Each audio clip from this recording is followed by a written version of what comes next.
বিশ্বের বড় শক্তি আমেরিকা, চীন ও রাশিয়া, এরা সবাই অবাক হয়ে গেছে। ইরান এমন একটি নতুন এয়ারক্রাফট প্রযুক্তি দেখিয়েছে যা বিশ্বের কাছে একেবারেই অজানা ছিল। প্রশ্ন উঠেছে, এই প্রযুক্তি ইরানের হাতে এলো কিভাবে? গত কয়েক বছর ধরে ইরান তাদের সামরিক প্রযুক্তি নিয়ে গোপনে কাজ করছিল।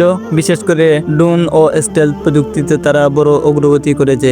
এবার ইরান দাবি করেছে তারা এমন একটি অত্যাধুনিক বিমান তৈরি করেছে যা শুধু দ্রুত নয়, বরং রাডারে ধরা পড়ে না। বিশেষজ্ঞরা বলছেন, এটা যদি সত্য হয় তাহলে মধ্যপ্রাচ্যের শক্তির ভারসাম্য বদলে যাবে। ইরানের নতুন এয়ারক্রাফটের সবচেয়ে বড় বৈশিষ্ট্য হলো এর ফিউচারিস্টিক ডিজাইন এবং স্টেলথ ক্ষমতা।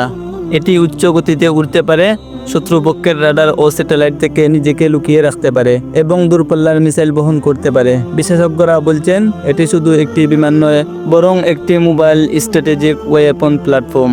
এই প্রযুক্তি প্রকাশের পর আমেরিকা, ইসরায়েল এবং ইউরোপ গভীর উদ্বেগ প্রকাশ করেছে। যুক্তরাষ্ট্র জানিয়েছে, যদি এই বিমান কার্যকরভাবে যুদ্ধক্ষেত্রে ব্যবহার করা হয় তাহলে মধ্যপ্রাচ্যের সামরিক ভারসাম্য বদলে যেতে পারে। চীন ও রাশিয়া নাকি ইতিমধ্যেই ইরানকে এই প্রযুক্তি আন্তর্জাতিক পর্যায়ে ব্যবহার না করার অনুরোধ করেছে। সবচেয়ে বড় প্রশ্ন, ইরানের হাতে এমন উন্নত প্রযুক্তি এলো কোথা থেকে? বিশেষজ্ঞদের ধারণা, রাশিয়া গোপনে সহায়তা করেছে, চীনের প্রযুক্তি ট্রান্সফার বা ইরানের নিজস্ব গবেষণা। তবে ইরান দাবি করেছে এটি সম্পূর্ণ দেশীয় প্রযুক্তিতে তৈরি এবং তারা চাইলে আরও উন্নত সংস্করণ তৈরি করতে পারবে। ইসরায়েল বলছে, ইরানের এই প্রযুক্তি শুধু মধ্যপ্রাচ্যের নয়, বিশ্বের শান্তির জন্য হুমকি। তারা আশঙ্কা করছে ইরান এই প্রযুক্তি ব্যবহার করে শত্রু দেশের উপর আকস্মিক হামলা চালাতে পারে। অন্যদিকে ইরান বলছে এটি প্রতিরক্ষা প্রযুক্তি, কাউকে আক্রমণ করার জন্য নয়। ইরানের এই নতুন এয়ারক্রাফট প্রযুক্তি এখন বিশ্ব রাজনীতিতে বড় আলোচনার বিষয়।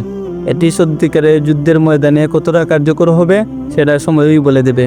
তবে একটি বিষয় পরিষ্কার, এই প্রযুক্তি মধ্যপ্রাচ্যের ক্ষমতা সমীকরণ সম্পূর্ণ বদলে দিতে পারে। যদি ভিডিওটি ভালো লেগে থাকে তাহলে চ্যানেলটি সাবস্ক্রাইব করে পাশে থাকা বেল আইকনটি বাজিয়ে দিন, যাতে পরবর্তী ভিডিও সবার আগে সামনে চলে আসে।